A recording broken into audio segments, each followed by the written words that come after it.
Maaf Pak, ini saya nggak bisa nge-share deh, laptop saya Apple, jadi agak kurang. Gimana? Nggak ada share screen ya? Apa gimana? Bentar. Nah, itu bisa. Bisa iya. itu. Nah.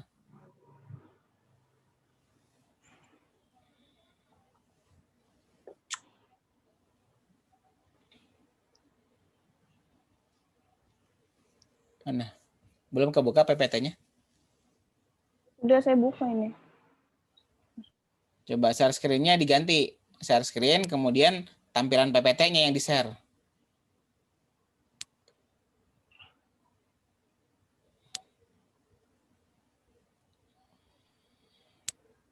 Di bagian atas mail biasanya.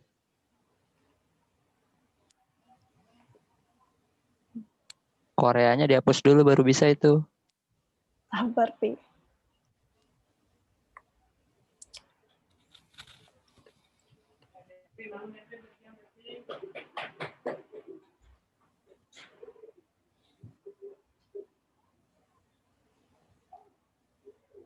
Jadi coba itu PPT-nya PowerPoint-nya udah kebuka.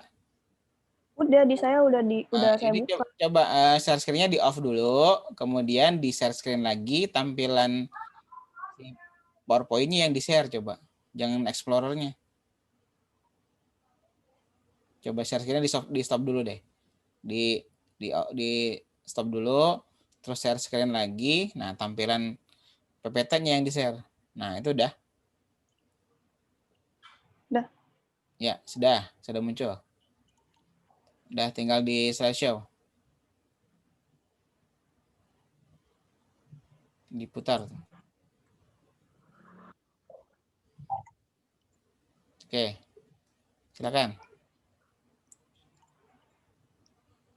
Assalamualaikum warahmatullahi wabarakatuh. Waalaikumsalam warahmatullahi wabarakatuh. Waalaikumsalam. Waalaikumsalam warahmatullahi wabarakatuh.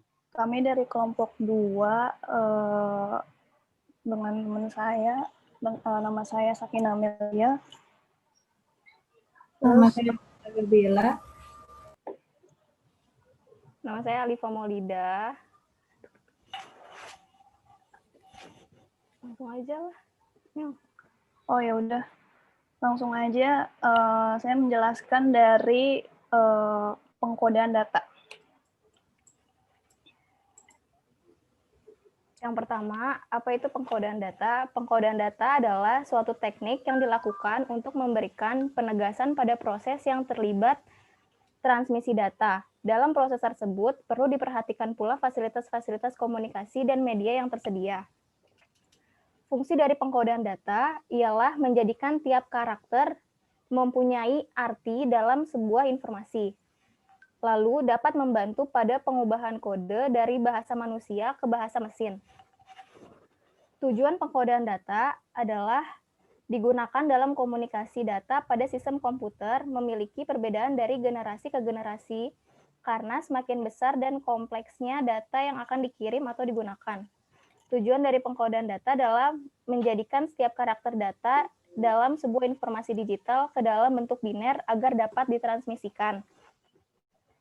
Tidak ada komponen DC, tidak ada urutan bit yang menyebabkan sinyal pada level dalam waktu lama, tidak mengurangi laju data, kemampuan deteksi kesalahan.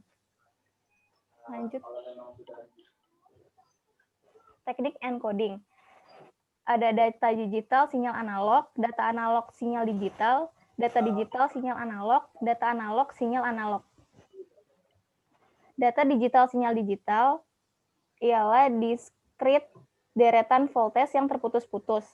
Tiap pulsa merupakan elemen sinyal. Data biner ditransmisikan melalui pengkodean ke dalam bentuk elemen sinyal. Lanjut, Mel. Unipolar. Semua elemen sinyal mempunyai tanda yang sama. Kalau polar, suatu pernyataan direpresentasikan sebagai voltase positif dan lainnya sebagai voltase negatif. Data rate transmisi data dinyatakan dalam bit per detik. Duration or length of a bit, jumlah waktu yang diambil transmitter untuk memancarkan bit.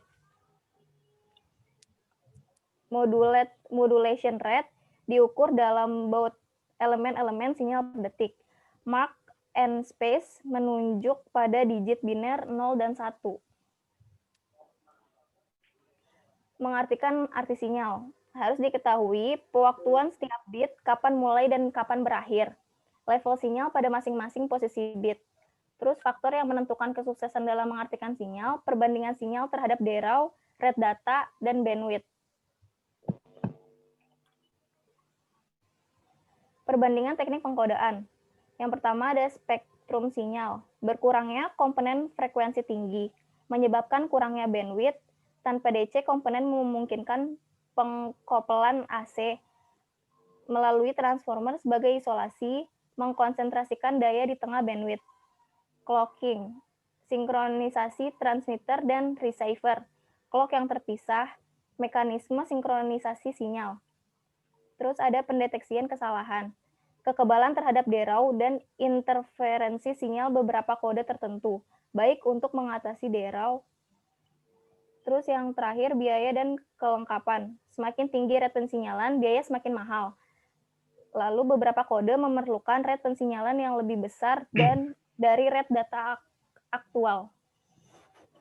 Selanjutnya dilanjut oleh Dinda. Selanjutnya ada teknik pengkodaan. Teknik pengkodaan ada non-return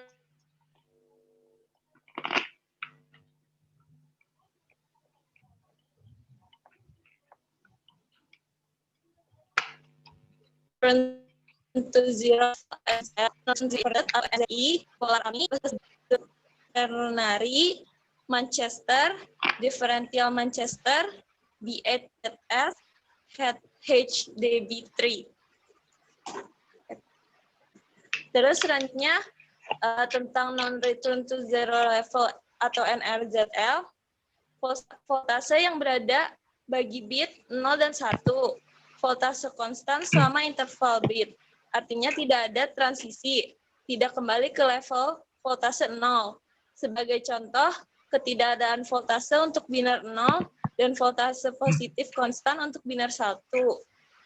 Umumnya, voltase negatif bagi biner 1 dan voltase positif untuk yang lainnya. Yang kedua, ada non-return to zero inverted, voltase pulsa konstan untuk durasi waktu bit.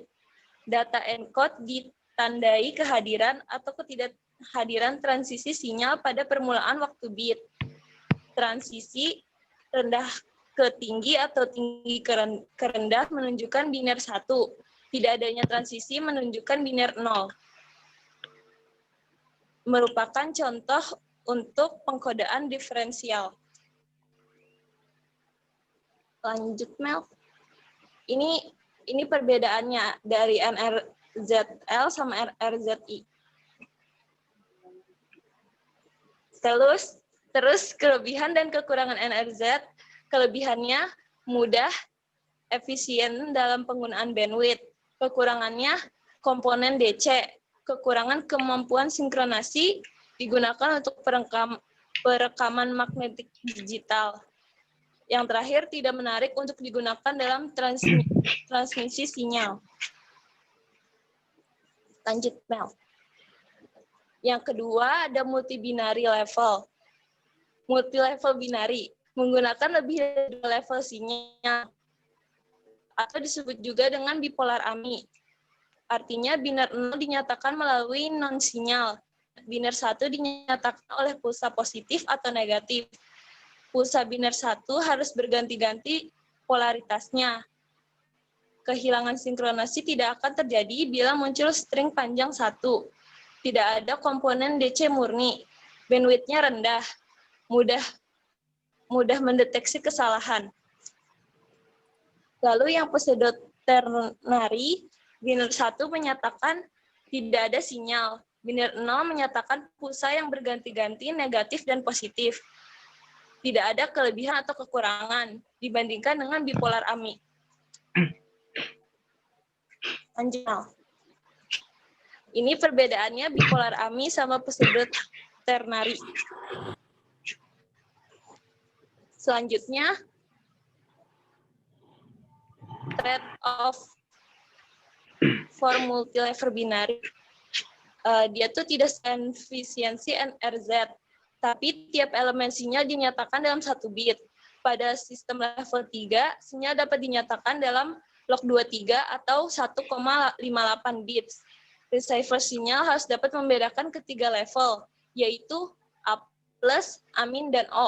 Dan membutuhkan daya sinyal kira-kira lebih dari 3 dB untuk kesalahan bit dengan probabilitas yang sama.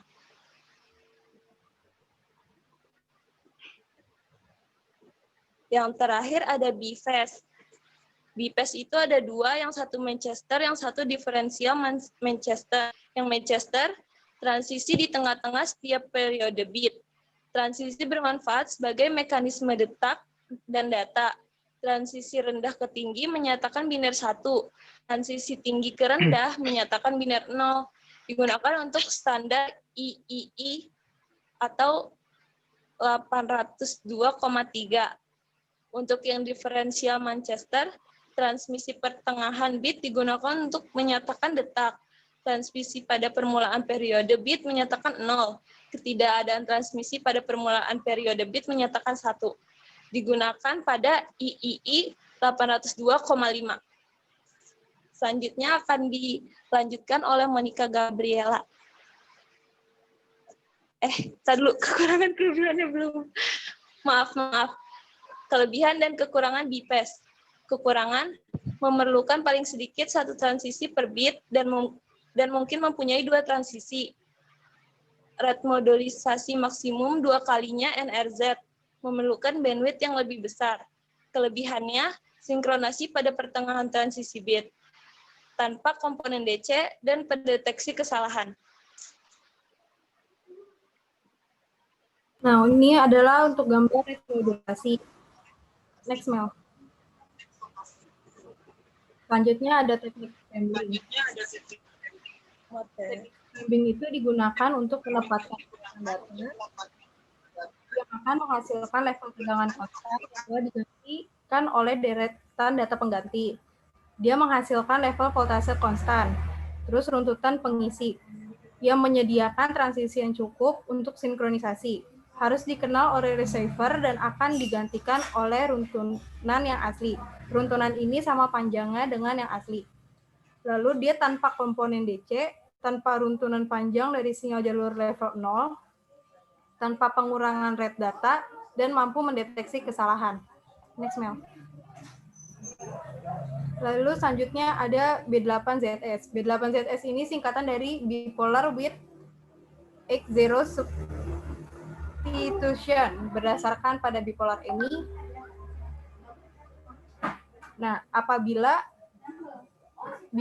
oktav dari 0 muncul dan pulsa voltase terakhir positif, maka dihasilkan 8 0 positif yang ditandai dengan 000 plus minus 0 minus plus.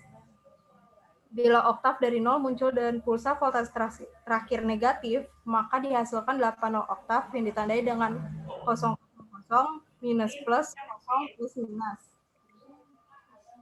B8ZS ini menyebabkan 2 kode penyimpangan pada EMI, dan dia tidak mungkin disebabkan oleh DRAW. Receiver mendeteksi dan mengartikan oktav, berisi semua 0. Next, now.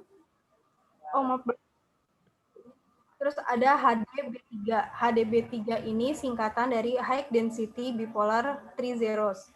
Dia sama berdasarkan bipolar EMI. Nah, jika jumlah sinyal tidak 0 setelah substitusi, terakhir adalah ganjil, maka substitusi dilakukan dengan menggunakan level tegangan 000V. Jika jumlah sinyal tidak 0 setelah substitusi, terakhir adalah genap, maka substitusi dilakukan dengan menggunakan level tegangan B00V. Next, Ma'am. Nah, ini adalah gambar dari yang B8ZS dan HDB3. Selanjutnya akan dijelaskan oleh Sakinah Amelia. Data digital, sinyal analog, jaringan telepon umum, jaringan telepon umum, yaitu 300 Hz sampai 3400 Hz, terus menggunakan modern atau modulator demodulator. Terus juga amplitude shift keying atau ASK, frequency shift keying atau FSK, terus juga yang terakhir phase shift keying atau PSK.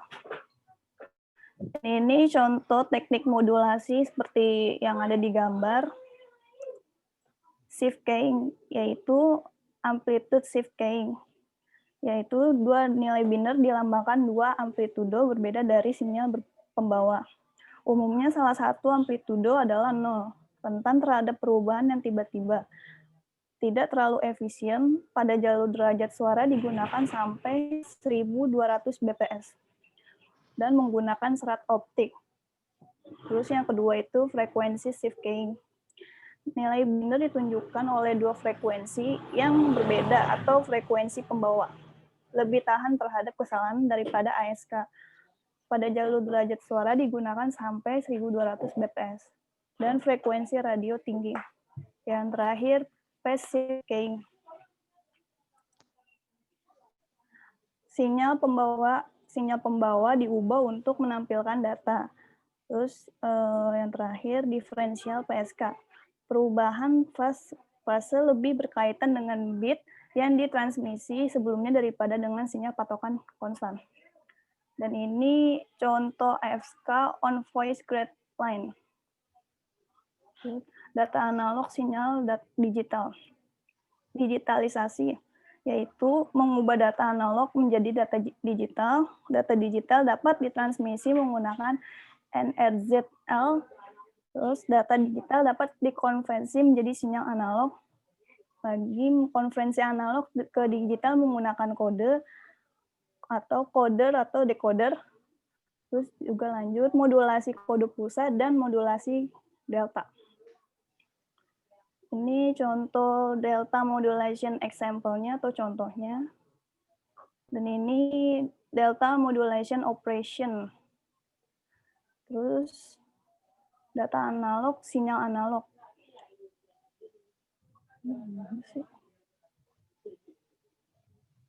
Data analog, sinyal analog. Kenapa perlu modulasi sinyal analog?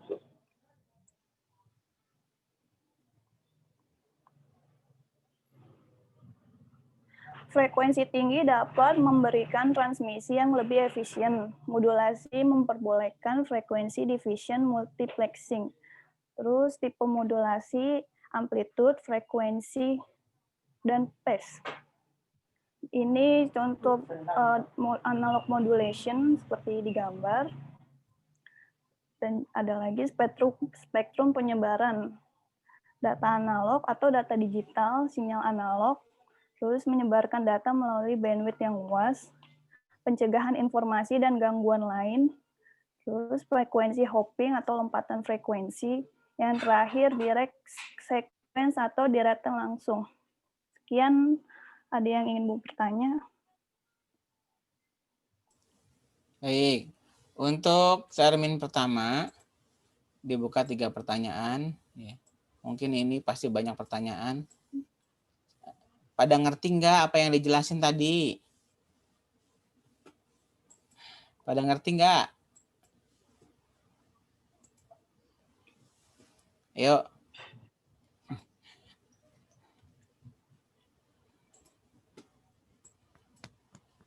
Silakan. Nanti kita bahas. Kelompok yang mengajukan pertanyaan nomor 1, silakan.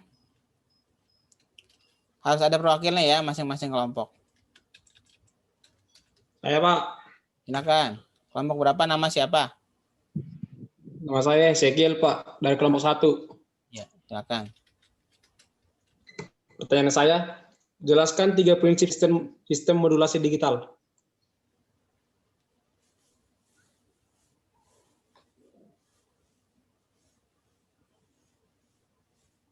Apa tadi pertanyaannya? Jelaskan 3 prinsip sistem modulasi digital. Ya, oke, ditambung dulu. Pertanyaan kedua. Saya Pak, Ya, silakan. saya Farid dari kelompok 6 ingin bertanya, apa alasan teknik digital digunakan untuk mentransmisikan data analog? Itu pertanyaan saya. Apa tadi? Alasan apa? Alasan teknik digital digunakan untuk mentransmisikan data analog.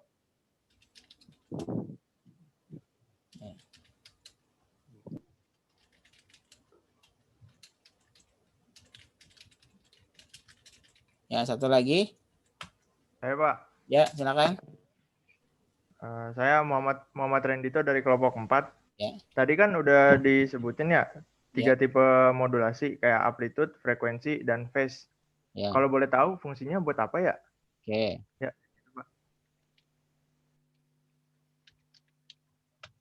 Baik, 3 pertanyaan dulu.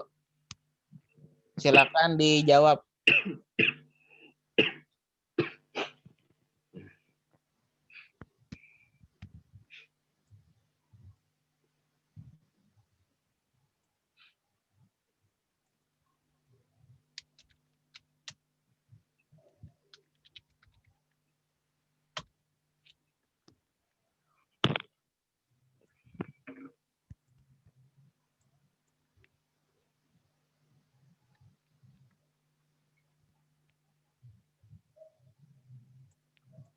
Saya akan menjawab pertanyaan dari Hezekiel. 3 prinsip atau sistem modulasi digital yaitu ASK, EFK, PSK.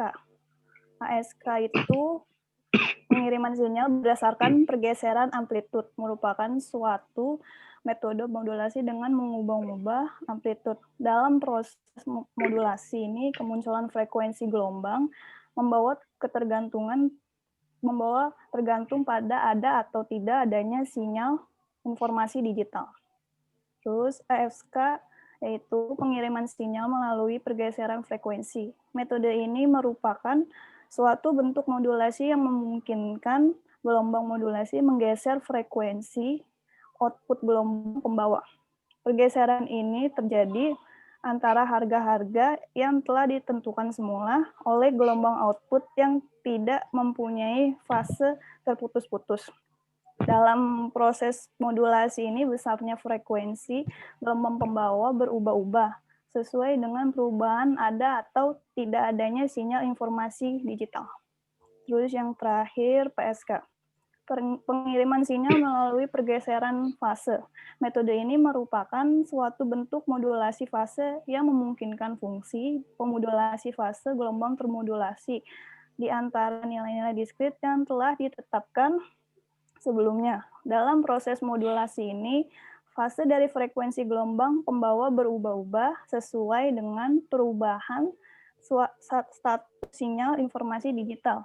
Sudut fase harus mempunyai acuan kepada pemancar dan penerima. Sudah, Pak.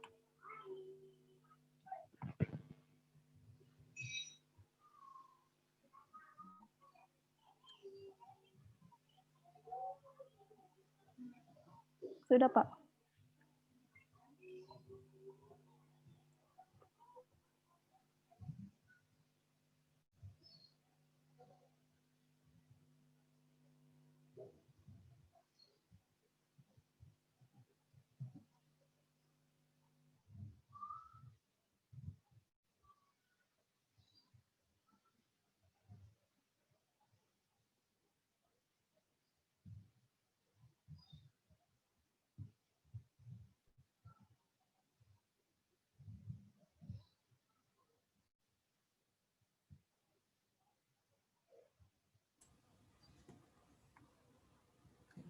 Kelompok 1 udah puas jawabannya kelompok 1?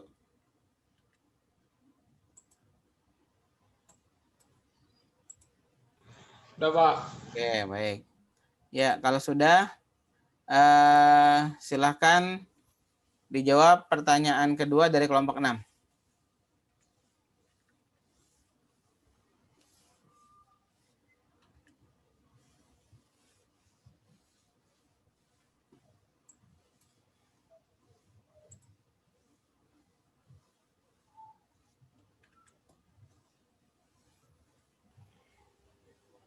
saya akan menjawab pertanyaan dari kelompok 6. Pertanyaannya, alasan teknik digital digunakan untuk mentransmisikan data analog.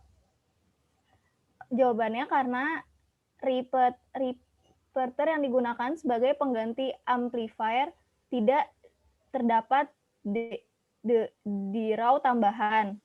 Yang kedua, time division multiplexing atau TDM dipergunakan untuk sinyal-sinyal digital sebagai pengganti frekuensi division multiplex yang dipergunakan untuk sinyal-sinyal analog. Dengan time division multiplexing ini tidak terdapat di raw intermodulasi, seperti apa yang dihadapi bila menggunakan frekuensi division multiplex. Terus yang terakhir, konferensi kepensinyalan digital memungkinkan penggunaan teknik-teknik switching digital yang lebih efisien.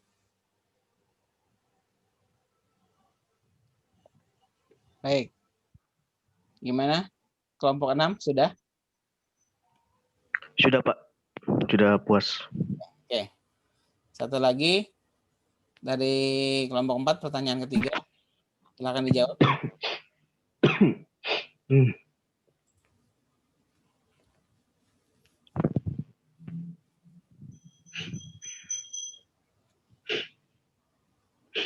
Saya akan menjawab pertanyaan dari kelompok 6. Tadi pertanyaannya fungsi pada amplitudo, frekuensi, dan frekuensi ya.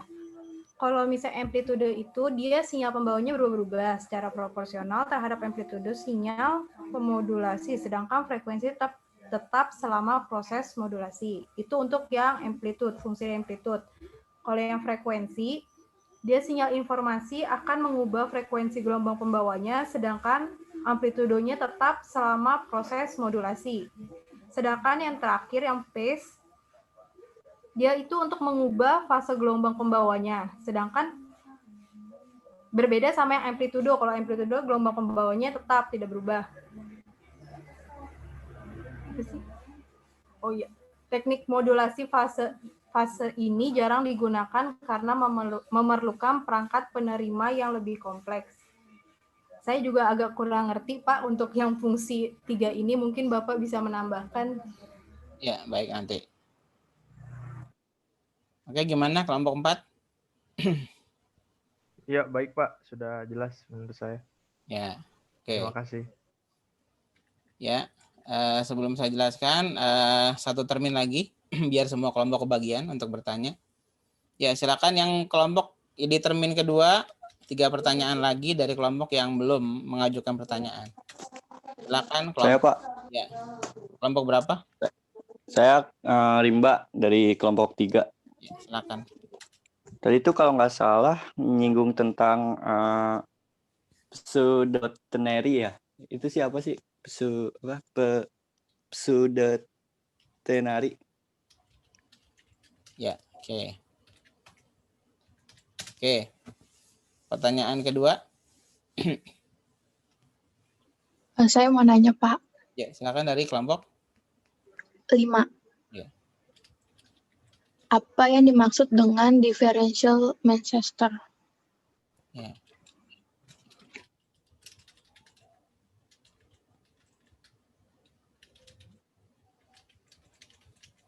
Ya, oke. Satu lagi.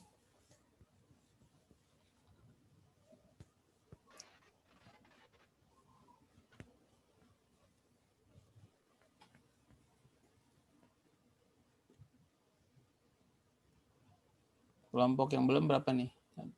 Kelompok 7 ya? Kelompok 7? Udah Pak, enggak Pak, udah semua Pak. Oh, udah semua? Iya. Udah semua Pak. Total cuma 6. 6 ya? Oh iya, iya. Baik. Iya baik. Pak. Oke, kalau gitu udah 2 aja berarti. Ya, silakan dijawab.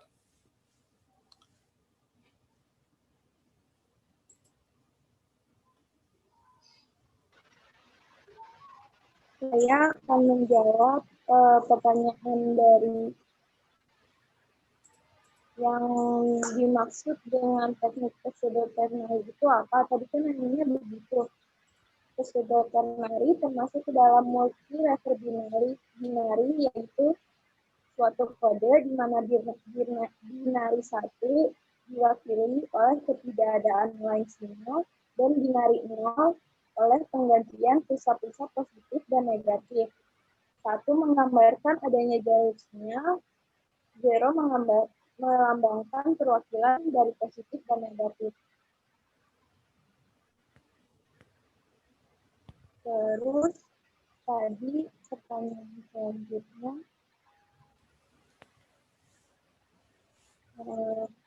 jelaskan apa yang dimaksud dengan diferensial Manchester. Kalau dari presentasi saya yang tadi kami presentasikan, diferensial Manchester adalah suatu kode di mana binari 0 diwakili oleh adanya transisi di awal periode suatu bit dan binari 1 diwakili oleh ketidakadaan transisi di awal periode suatu bit.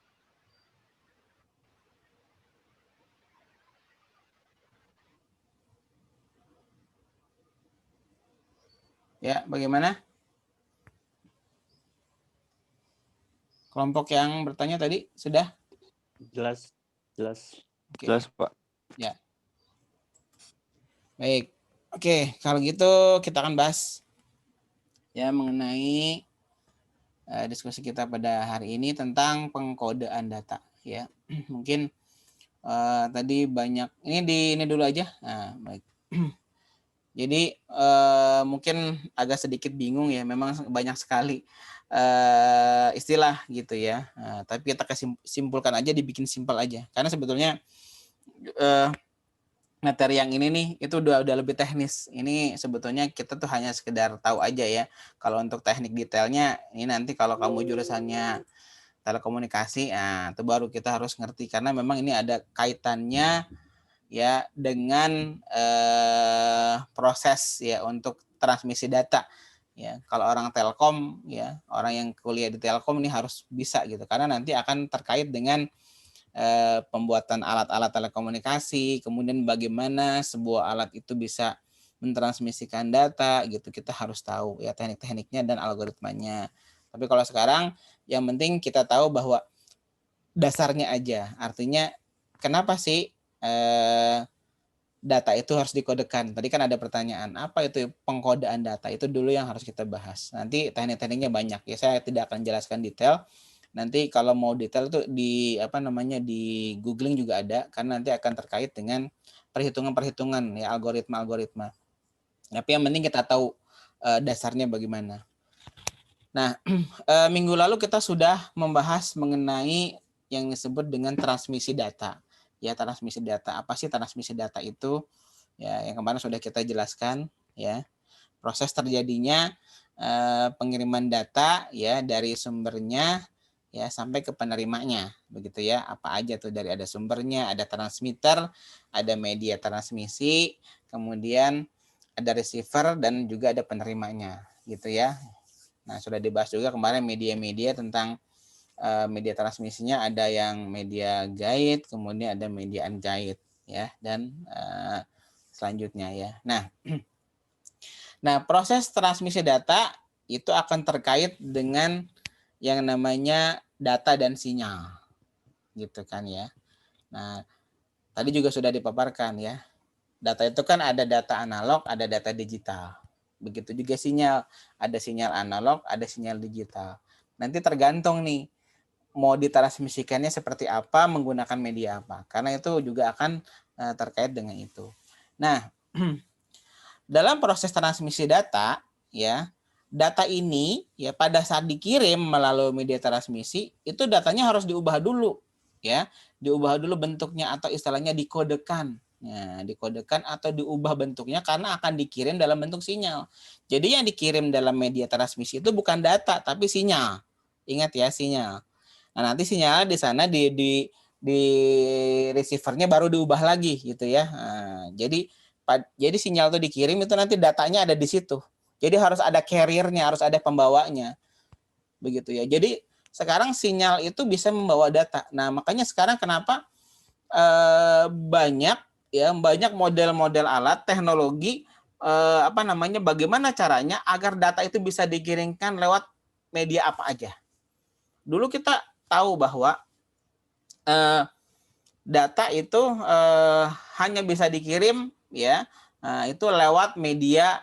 Kalau untuk kita berbicara data yang sifatnya informasi, ya itu hanya bisa dikirim lewat media berupa kabel, ya. Itu pun juga awalnya hanya bentuknya kode sederhana.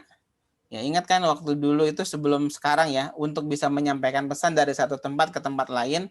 Nah, kita menggunakan kode-kode waktu itu namanya kode Morse ya. Kode Morse ya. Biasanya dia ada aturannya, misalnya bunyi sekali tik itu artinya apa? Tik tik apa? Tik tik tik tik apa gitu kan. Mungkin kamu juga belajar sandi di pramuka ya, pakai begini-begini ya. Nah, itu apa namanya? Saya lupa tuh. Kalau di pramuka tuh. Semapur, Pak. Oh, semapur ya, semapur. Semapur. Itu kan ada kode-kodenya, kalau begini apa, begini apa. Dulu kalau pada saat zaman koboi lah, kalau lihat di film itu zaman koboi. Jadi untuk bisa mengirim pesan ya dari satu kota ke kota lain itu menggunakan telegram namanya. Kalau sekarang telegramnya udah keren aplikasi ya. Telegramnya aplikasi. Tapi kalau dulu tuh telegramnya pakai alat ya, kayak model bel begitu ya, tik tik tik tik tik tik gitu ya. Nah, mungkin pernah lihat di film-film koboi ya, film-film dulu tuh. Nah, jadi untuk ngirim itu, untuk misal dari satu kota nih, kita datang ke stasiun satu tempat gitu, tolong nih saya mau ngirim pesan, kata-katanya ini, nanti si operatornya menerjemahkan kata-kata itu menjadi bahasa tadi, bahasa sandi tadi yang tik tik itu artinya A, misalnya tik tik tik B, tik tik tik tik C gitu kan. Nanti dikirim tuh bentuknya titik-titik gitu ya, nanti dikirim dari satu tempat ke tempat itu ada kabelnya. Nah, itu menggunakan pulse juga, ada listriknya juga ya. Itu zaman dulu banget gitu ya. Jadi bener-bener repot banget mau ngirim pesan itu, harus dikonversi dulu dari bahasa kita ke bahasa sandi ya. Nah, sebetulnya sekarang juga sama. Cuman bedanya kalau dulu tuh orang yang nerjemahin ya, dari orang ngirim surat nih, operator yang nerjemahin dari kata-kata itu jadi sandi ya, jadi kode tertentu. Nah, kalau sekarang mesin yang ngerjain gitu ya. Yang ngerjain adalah alat. Nah, tapi pada prinsipnya sama. Jadi ada data ya. Nah, sebelum dikirim itu datanya harus diubah dulu menjadi sinyal. Nah, tadi ada data digital, sinyal digital. Data analog, sinyal digital, data digital, sinyal analog, data analog, sinyal analog. Jadi ada empat variasi ya. Bisa datanya digital ya, diubah menjadi sinyal analog, dikirimkan lewat media transmisi analog. Ya, bisa datanya digital, diubah jadi sinyal digital, dikirim lewat media transmisi secara digital. Bisa juga datanya digital, ya diubah jadi analog, dikirim lewat sinyal analog. Ya, dalam media transmisi analog dan analog gitu ya. Data digital diubah jadi sinyal digital, dikirim lewat media transmisi analog gitu ya. Nah, jadi harus dikodekan dulu. Nah, kita tahu bahwa saat ini kalau kita berbicara era sekarang ya, era sekarang kan semua udah semuanya udah hampir digital. Analog masih ada, tapi ya sedikit demi sedikit udah terkikis ya, sudah mulai ditinggalkan ya, walaupun masih ada. Ya, karena memang eranya sudah berubah. Kalau misalnya kita masih menggunakan analog, ya pertama lama, yang kedua adalah datanya jadi nggak akurat, ya, jadi lebih jelek lah. Ya kayak sekarang aja lah, contohnya kamu pakai kamera lah, kamera pasti kan udah pakai digital semua. Walaupun misalnya ada mungkin fotografer masih pakai kamera film, kayaknya jarang ya. Sekarang udah digital semua gitu ya. Mungkin masih ada aja, mungkin masih ada kali ya, tapi jarang lah kita lihat. Kita beli filmnya juga di mana ya. Nah, kembali. Jadi data itu harus diubah dulu jadi sinyal. Nah, kalau kita berbicara data digital, berarti kan itu akan terkait dengan namanya kode biner. Kode biner itu angkanya ada 2, angka 0 dan angka 1. Ya, angka 0 mencerminkan negatif gitu ya, angka 1 mencerminkan positif, angka 0 mencerminkan off, angka 1 mencerminkan on. Kan sebetulnya cuma itu doang, on off on off on off. Yang nanti tinggal ditranslate ya. Kalau biner itu ya on off ini hasilnya apa. Nanti itu ada algoritmanya yang menerjemahkan kode biner menjadi kode-kode dengan algoritma yang lain gitu. Nah, sekarang untuk bisa mentransmisikan data harus dikodekan terlebih dahulu. Kemudian, nah sekarang yang jadi permasalahan, bagaimana caranya agar data ini bisa ditransmisikan selamat nyampe di receiver-nya, ya, di penerimanya, begitu kan? Nah, nanti itu berbagai macam metode yang tadi sudah dijelaskan, ya, algoritmanya. Setiap algoritma itu memiliki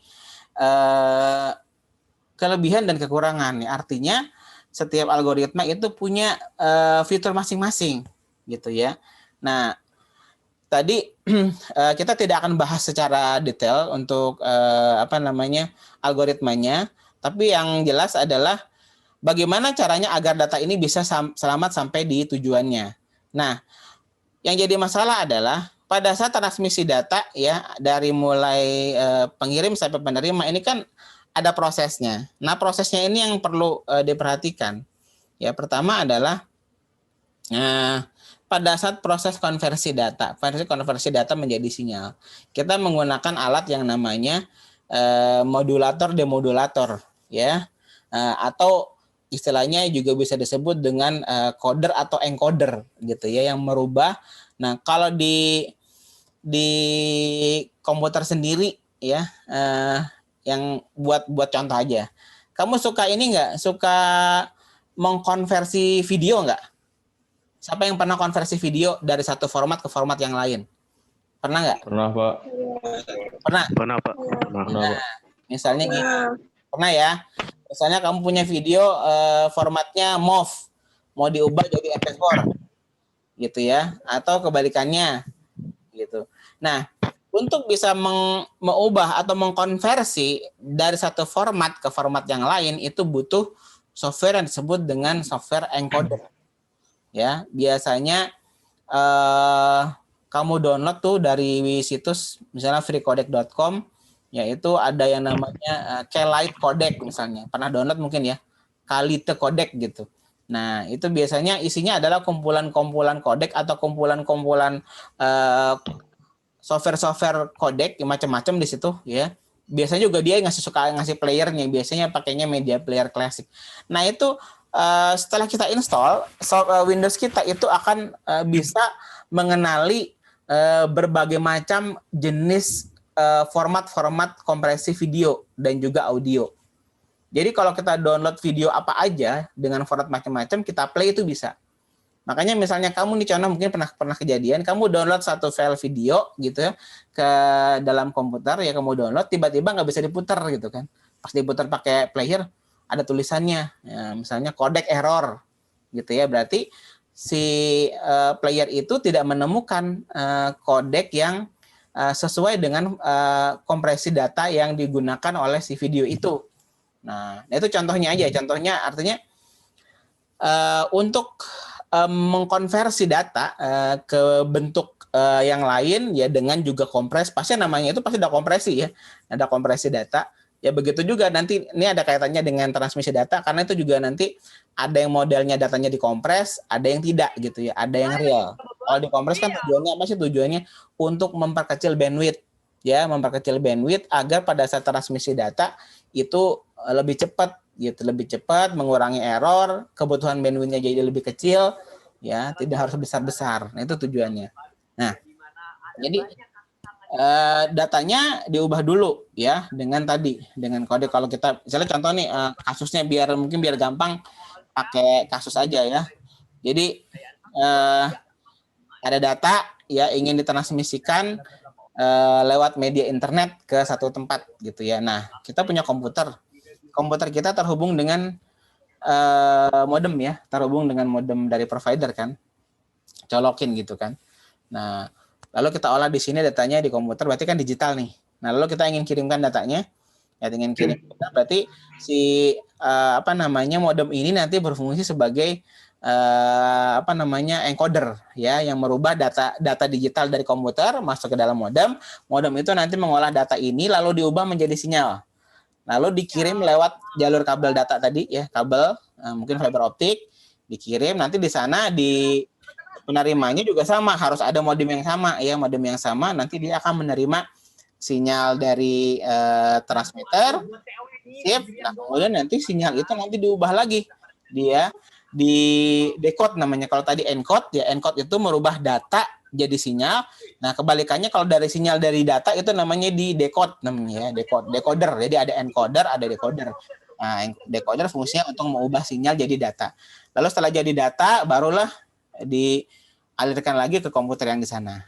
Gitu ya. Cuma nanti kalau dalam siaran digital itu kan harus ada pengalamatan. Nah, pengalamatan nanti kita belajar lagi tuh nanti di dia namanya ada MAC address ya. MAC address, IP address ya, nanti akan terkait dengan protokol juga, protokol untuk transmisi data ya gitu. Memang agak sedikit kompleks ya gitu ya. Tapi seru sebetulnya. Jadi nanti pada proses transmisi itu ada pengalamatan namanya. Karena kan kalau nggak dialamatin gimana, sementara kan kita pakai jalur publik. Kecuali cuma satu jalur yang saya bilang kayak selang kemarin cuma satu. Ini satu ya, ada kabel satu. Ini mah ini, udah ini jelas kan jalurnya pasti. Kalau misalnya kita pakai jalur internet, nah data kita kan masuk ke jalur publik, ibaratnya kayak jalan tol nih. Mobil kita masuk ke jalan tol, di jalan tol kan banyak mobil yang lain. Ya, walaupun tujuannya beda-beda, ada yang tujuannya sama, ada yang tujuannya beda-beda. Nah, gimana caranya agar nanti dia tuh sampai ke tujuannya? Nah, itu kan harus ada alamatnya. Nah, nanti ada teknik pengalamatan ya, pengalamatan bagaimana. Nah, nanti setiap ada yang modelnya dengan menggunakan IP address, ada yang menggunakan yang disebut dengan MAC address. Nah, kalau misalnya contohnya kasus kamu di rumah pasti langganan WiFi kan? Ini pakai WiFi pakai paket nih sekarang. WiFi, Pak. Pakai WiFi mungkin ada yang pakai paket data juga ya, sama sebetulnya ya. Jadi kalau pakai WiFi, nah kita itu kan pakai data, Pak. Pakai data ya, sama aja sih sebetulnya ya, prinsipnya sama. Kita itu akan mendapatkan yang namanya IP address dari provider. Jadi pada saat kamu nyalain tuh modem, ya modem yang dari provider ya, misalnya modem fiber kamu ya, ONT modem, nyalain, nah dia akan melakukan yang disebut dengan handshake. Handshake itu apa? Untuk ngedial lah kalau dia. Ibaratnya kalau kita tuh kayak mijit nomor telepon nit gitu kan. Kita menuju ke nomor tertentu, misalnya kita mau telepon teman kita, ya kita tuju nomornya, udah ada alamatnya, alamatnya adalah nomor HP gitu kan. Yang seperti sama. Di modem juga ada ya. Di modem itu nanti ada, enggak cuman kita beli modem colokin connect, enggak, di modem disetting lagi. Nah, di settingnya itu nanti ada kode uniknya, berarti kan kode pelanggannya, ada kode pelanggan yang dari provider, kode pelanggan sama password biasanya.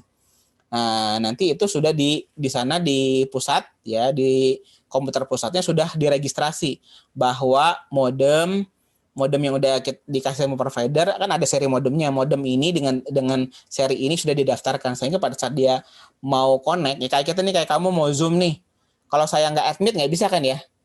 Nggak bisa. Udah saya kasih linknya nih, alamat linknya untuk Zoom. Kamu klik atau kamu masukin tadi kodenya, ID-nya sama password. Nah, si host nanti admit. Kalau misalnya admit berarti kamu boleh join ke Zoom. Begitu juga sama tadi. Si modem dial ya, masukin otomatis ya password, username, nanti langsung connect ke server pusatnya. Ya di sini juga, di sisi server juga ada modem. Dia pada saat ini dia akan verifikasi. Oh iya, si ini mau masuk nih. Oh boleh, namanya sudah terdaftar. Ya, namanya sudah terdaftar. Tak masuk, langsung dia handshake. Handshake itu adalah ini dua ceritanya. Belum komunikasi. Pada saat dia begini, nah itu namanya proses handshake. Artinya begini, handshake sebenarnya kayak jabatan tangan, udah connect nih. Nah, itu namanya handshake ya, udah connect. Nah, seperti itu jadi prosesnya. Nah, setelah connect, ya barulah dia bisa melakukan transaksi sih ya. Transaksi artinya bisa melakukan pertukaran data. Nah, jadi setiap alat nih ya, ini hebatnya nih. Nanti kan ada yang namanya standar ISO ya, standar ISO untuk perangkat. Standar ISO untuk perangkat itu tergantung ISO berapa pakainya ya 9003, 9002, 9001 tergantung nanti kodenya. Nah, siap itu nanti ada konsorsium itu ada lembaga yang menerbitkan kode-kode untuk perangkat biasanya. Ya, setiap perangkat itu ada yang namanya MAC address. Mungkin kalau di handphone itu namanya IMEI, tahu IMEI ya? Tahu kan ya? Kalau ya itu namanya IMEI. IMEI itu adalah kode unik yang ada di tiap handphone. Itu pasti beda-beda IMEI-nya. Jadi kalau mau ngelacak HP tinggal lihat kode IMEI-nya. Misalnya handphone kecuri nih. Ya, kalau kita bisa tahu kode IMEI-nya, ya kita bisa ngelacak tuh HP-nya. Nah, begitu juga perangkat. WiFi kamu, handphone, laptop, ya segala macam itu ada kode uniknya. Kalau di jaringan itu ada MAC address namanya. Ya, MAC address biasanya kodenya ada AA, biasanya pakai kode hexa ya, AA 8F 0001 biasanya ada kode. Nah, setiap perangkat itu akan beda kodenya tadi ya. Itu sudah diterbitkan oleh pabriknya. Jadi nggak akan ada yang sama di dunia ini. Karena kalau sama bisa tabrakan nanti. Kamu pakai jaringan di internet ya. Kalau misalnya kodenya sama alatnya, itu bakal tabrakan nanti antara alat satu dengan alat yang lain. Begitu, makanya beda-beda setiap perangkat gitu ya. Kamu bisa cek nanti. Ceknya di mana? Kalau di handphone tuh ada. Nanti di pengaturan. Ya kalau di HP itu di apa?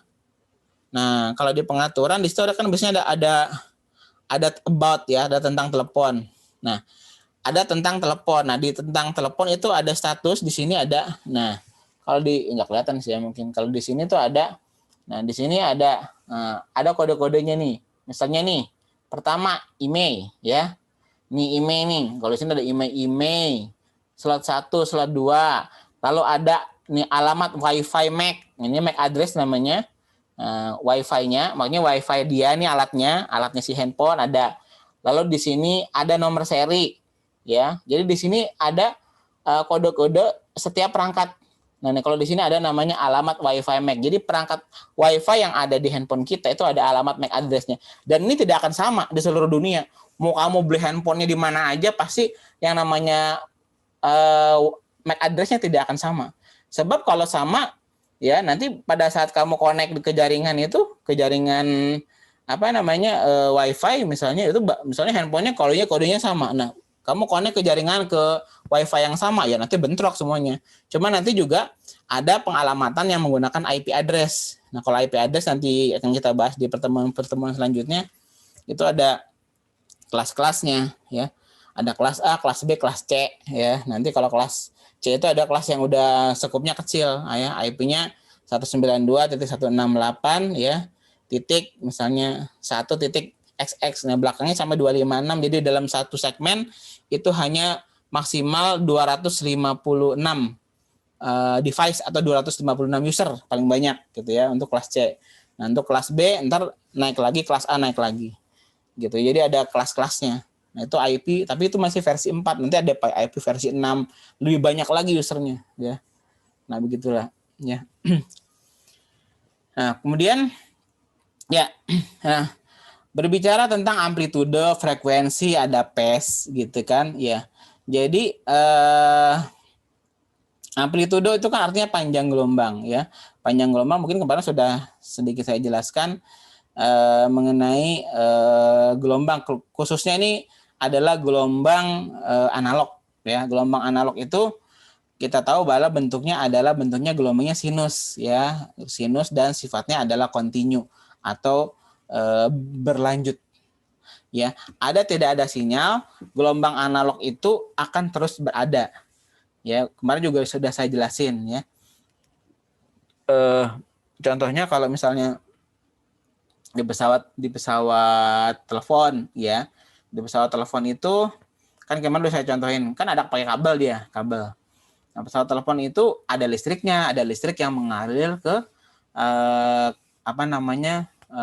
pesawat teleponnya, sehingga makanya saya bilang kemarin kalau listriknya PLN mati kan, kalau telepon analog kan nggak mati ya, tetap nyala gitu ya, kecuali telepon digital yang sekarang menggunakan VoIP yang kita pakai ini, pakai modem fiber kan, dia kan ngedompleng sama modemnya, jadi pesawat teleponnya dicolokin ke modemnya baru dia bisa bunyi karena menggunakan IP ya, voice over IP. Sementara kalau yang analog, yang telepon model lama ya ada yang pakai pulse, nomornya ada yang di gini nih, truk gitu. Masih ada nggak ya telepon yang di kokang gitu? Ini putar-putar angkanya. Nah, itu pakai pulse. Udah jarang banget, Pak. Udah jarang ya. Nah, tapi seru justru yang itu. Jadi ada jedanya gitu, lama gitu kan. Nah, tek. Kayaknya seru gitu kan. Seperti itu. Jadi itu menggunakan pulse atau tegangan ya. Nah, ini nanti ada kaitannya dengan transmisi sinyal yang tadi dijelaskan. Jadi menggunakan tegangan ya, tegangan. Jadi tegangan itu nanti akan berpengaruh kepada sinyal ya, sinyal yang akan dikirimkan. Nah, Beda dengan digital. Kalau kita berbicara digital, wah ini sebutnya lebih kompleks ya, lebih kompleks digital. Karena digital ini apa namanya kaitannya adalah dengan model alatnya, ya model alatnya juga akan berpengaruh berbeda gitu.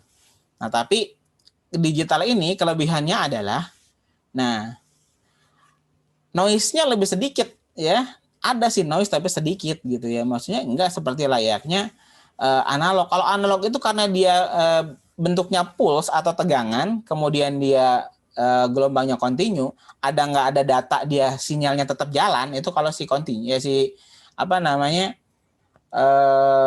gelombang sinus gitu kan, artinya kayak apa telepon tadi ya, kita nggak ngomong pun dia tetap jalan, pas kita ngomong dia lebih tinggi ya, amplitudenya lebih tinggi, pada saat kita nggak ngomong amplitudenya kecil gitu, pada saat kita ngomong baru gini gitu ya, dia jalan terus gitu, makanya kan dia noise-nya banyak ya.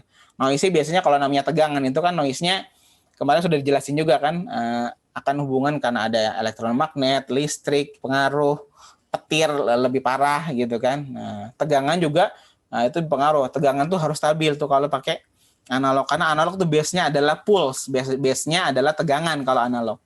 Nah, kalau digital enggak. Kalau digital karena bentuknya diskrit gelombangnya, ya, gelombangnya. Nah, dia modelnya adalah ada data dia bergerak, enggak ada data dia diem. Makanya bentuknya begini. Tag dia gini. Data kosong, pas ada data naik lagi gitu. Nah, enaknya kalau digital itu kalau nggak ada data, ya dia berhenti gitu. Dia nggak continue, nggak berhenti. Kalau ada data baru dia jalan gitu kan. Makanya kalau digital itu bersih ya. Kalau misalnya kita lihat TV digital, perangkat audio digital yang menggunakan misalnya apa kabel optik tuh ya. Yang kalau digital, kalau misalnya kamu punya home theater di rumah, tuh ada kabel tuh 1 biji cuma 1, speaker 5, kabelnya 1 ya. Nah itu di kabel digital itu jernih banget suaranya. Jadi walaupun kita polin gitu, tetap suaranya jernih ya. Beda dengan yang analog ya. Kalau analog ya itu tadi karena berhubungan dengan tegangan gitu. Nah ya kalau sekarang ya dua-duanya tetap dipakai, karena juga analog nggak dipakai ya, karena kan tetap kalau kita kan manusia sendiri hanya bisa mengkonsumsi data itu bentuknya analog. Kalau digital kita nggak bisa mengkonsumsi data digital. Kita juga nggak bisa melihat data digital. Kita hanya bisa mengkonsumsi data analog. Layar monitor, memang layar monitornya digital ya kerjanya. Tapi yang ditampilkan ke mata kita ini bentuknya sudah analog. Yang kita lihat gambar ini tuh anak-anak analog. Suara perangkat audio di komputer kita itu memang digital ya prosesnya. Tapi pada saat mau kita dengerin suaranya itu dikonvert dulu ke analog. Makanya dalam perangkat digital ya di handphone, komputer itu ada yang namanya analog to digital converter atau disebut dengan ADC ya, atau kebalikannya digital to analog converter, analog to digital converter kebalikannya. Jadi kalau kita punya data analog mau dibuat jadi digital, ya itu ada konverternya gitu ya. Nah, contoh misalnya kamu punya foto gitu kan, foto ini udah dicetak. Gimana caranya? Foto analog nih ya, udah dicetak di kertas. Mau dimasukin komputer gimana caranya? Sedangkan komputer tidak menerima data analog. Dia kan kenalnya hanya data digital, file-file itu kan digital ya di hard disk kita. Gimana caranya? Ya diubah dulu fotonya biar jadi digital. Gimana caranya? Ya, bisa menggunakan alat scanner. Scanner kan yang mengubah tuh foto tadi di scan ya jadi JPG baru masukin komputer, udah digital tuh. Atau pakai handphone, pakai kamera juga itu jekrek gitu menangkap objek ya lalu diubah jadi digital. Jadi dalam kamera kita, dalam handphone kita itu ada alat pengubah untuk dari analog ke digital. Gambar ditangkapnya menggunakan analog ya, cekrek gitu kan. Nah, nanti diubah, ada chipnya yang mengubah data analognya menjadi digital sehingga bisa masuk ke dalam handphone kita. Jadi file-file digital gitu ya. Nah sekarang,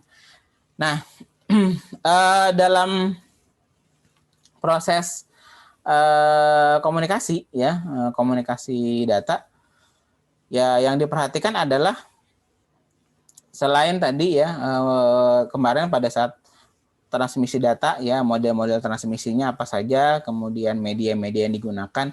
Nah, dalam mengkodekan data ya nanti dicari kira-kira algoritma mana yang paling efisien atau paling efektif dalam mengkodekan data. Nanti sebagai parameter atau sebagai indikator adalah pertama adalah kecepatan. Bagaimana sebuah algoritma itu bisa mengkonvert data menjadi sinyal lebih cepat. Itu pertama parameternya.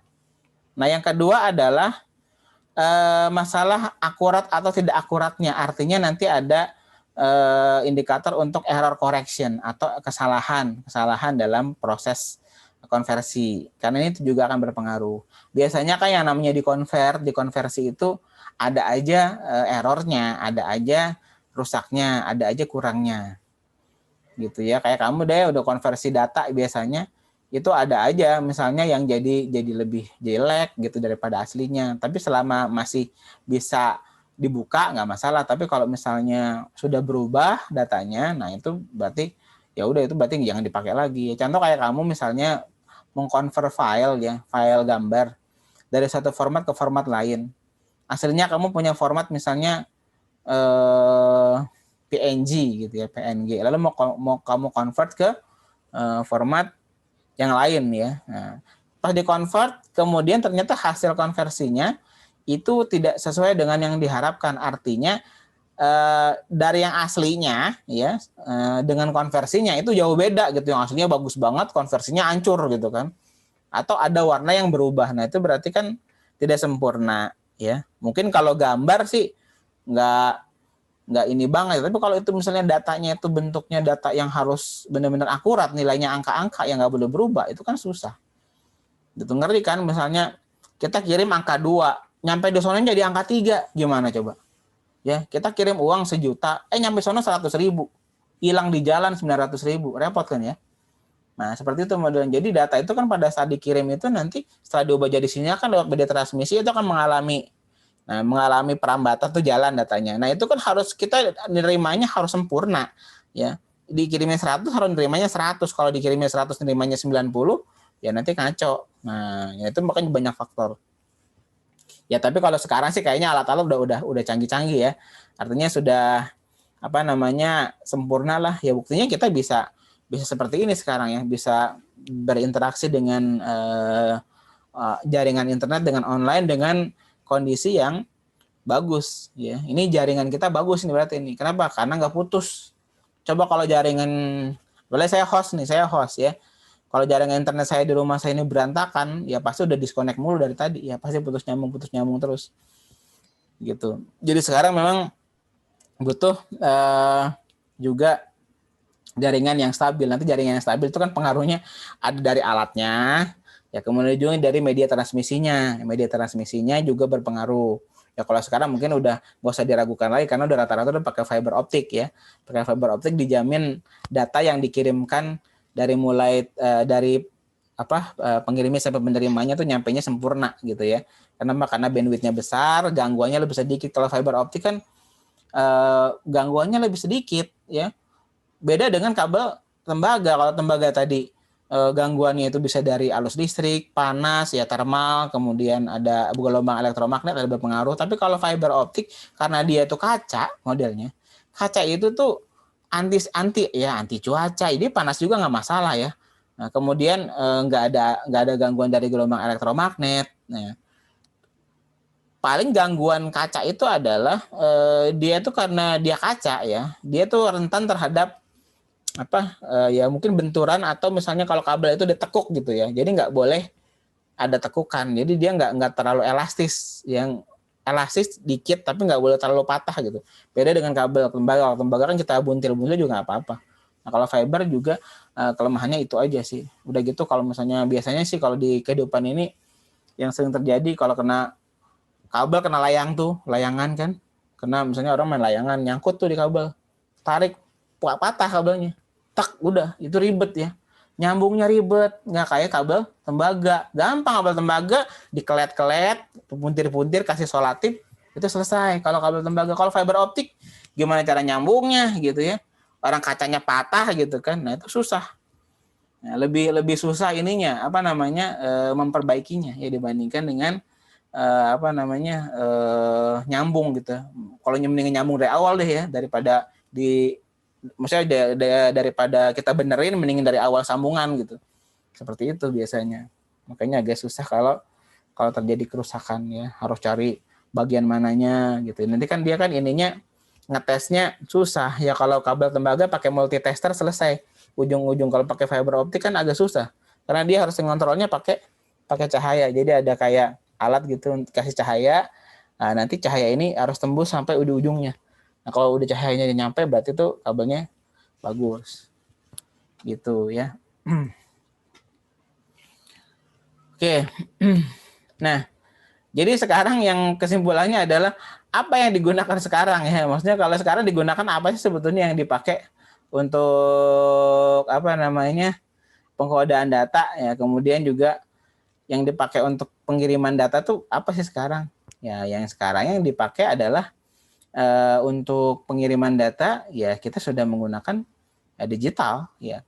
Digital, walaupun masih ada yang analog ya, kayak telepon juga masih ada yang menggunakan kabel tuh masih ada di kota aja kayak kita sekarang. Mungkin udah nggak ada kabel tembaga untuk telepon ya, Telkom udah nggak pakai tembaga lagi karena sudah diganti sama fiber. Tapi di desa-desa atau di ya agak pelosok itu masih ada ya, masih menggunakan telepon-telepon yang masih menggunakan kabel ya, karena jaringan itu yang paling lama sekali sudah dibangun oleh pemerintah ya untuk jaringan komunikasi ya. Tapi sekarang sih di era sekarang kayaknya juga rata-rata udah pakai BTS ya.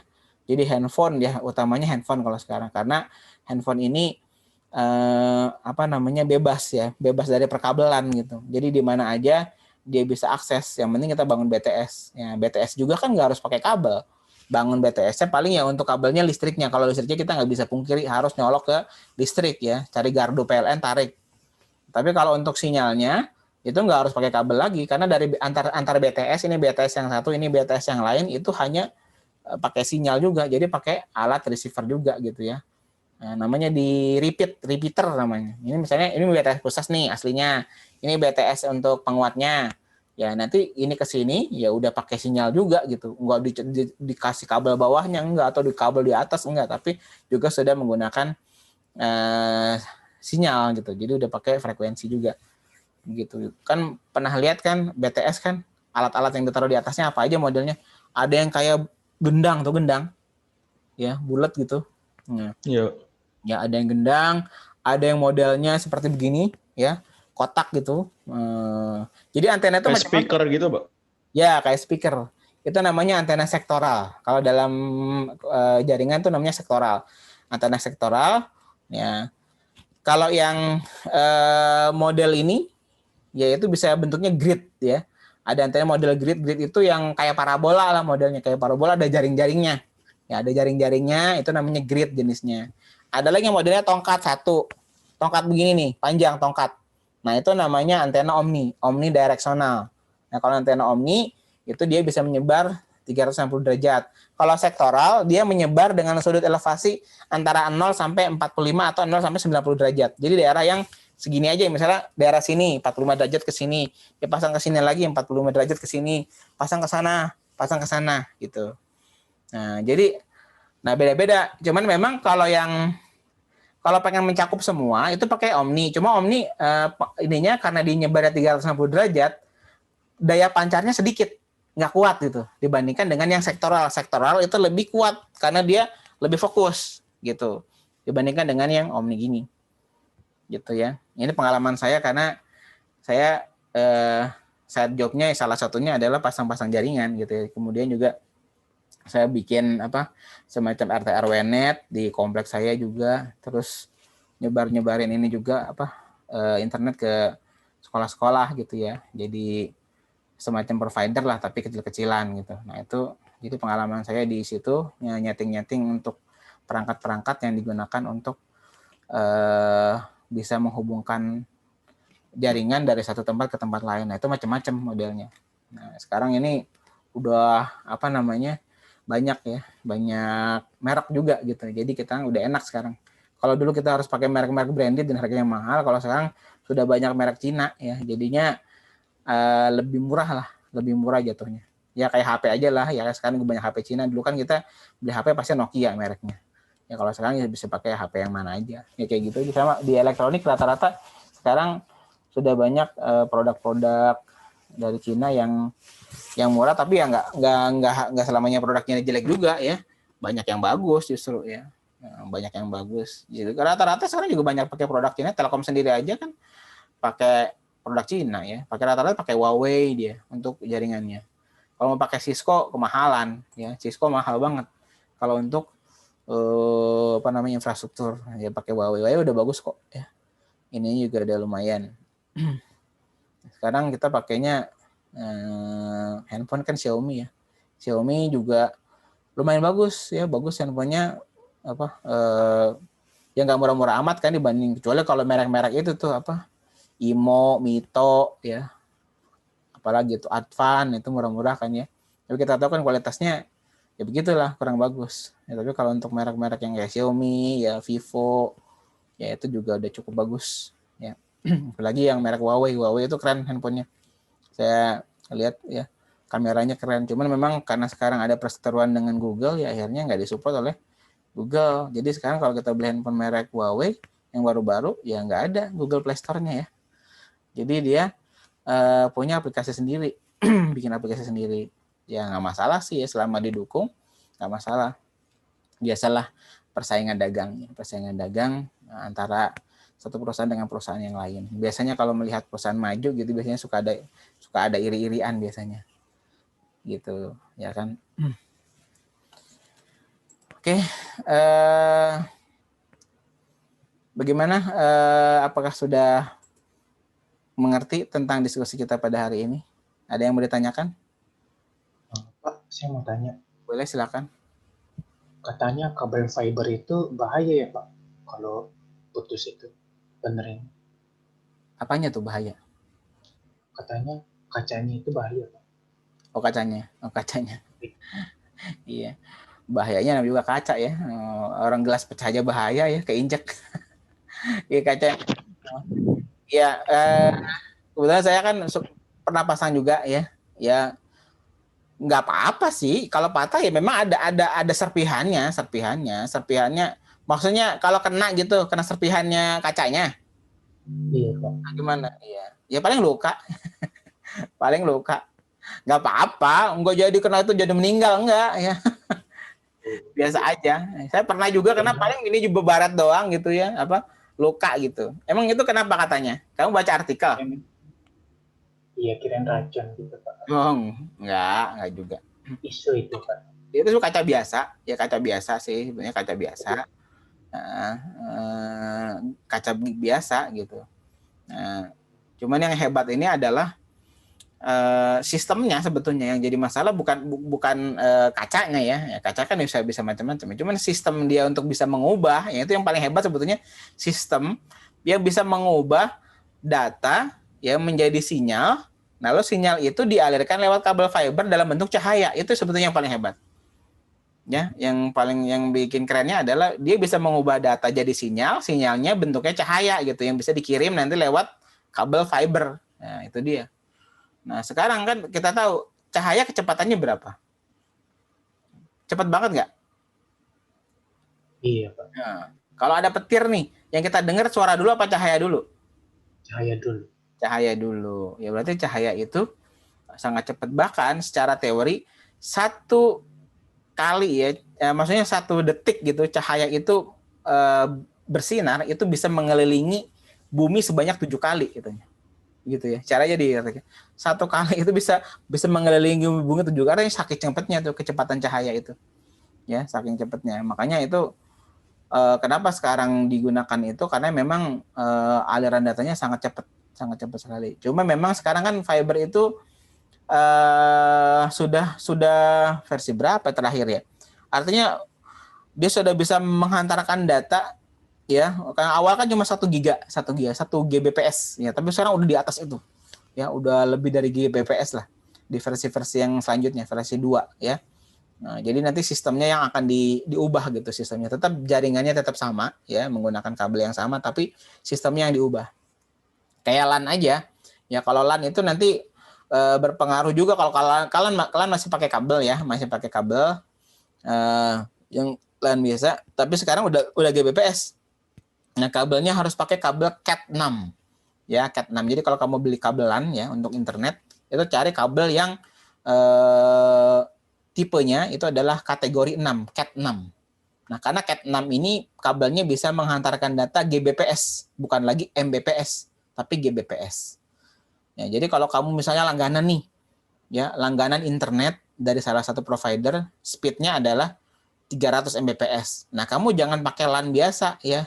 Jangan pakai kabel LAN biasa, karena kabel LAN biasa itu hanya bisa menghantarkan data 100 Mbps.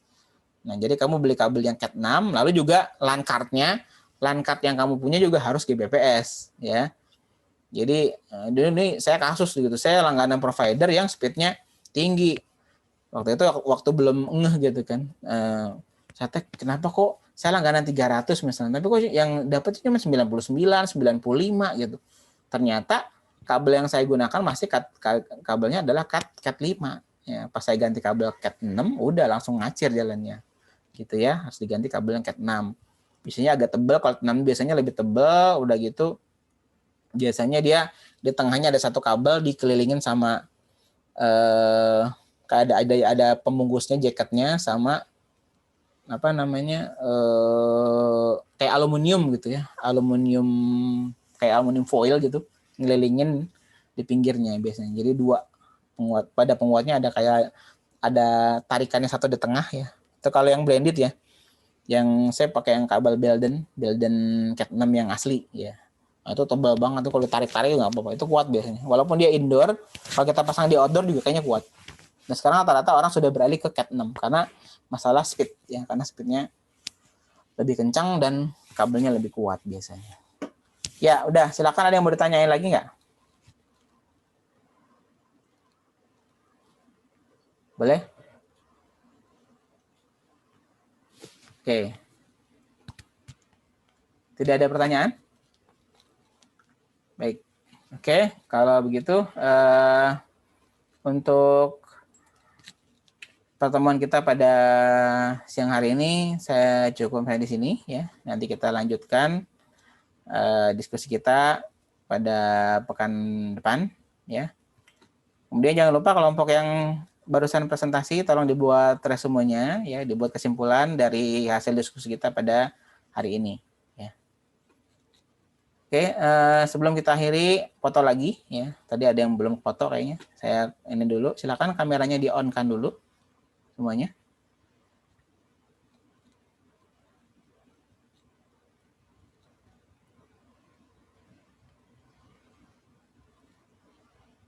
Ya.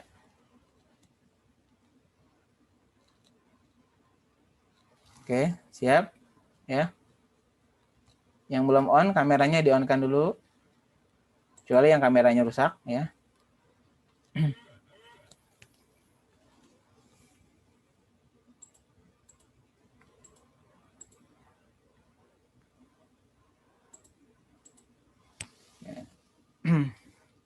Ya, siap. 1, 2, 3. Oke, bentar saya lihat dulu.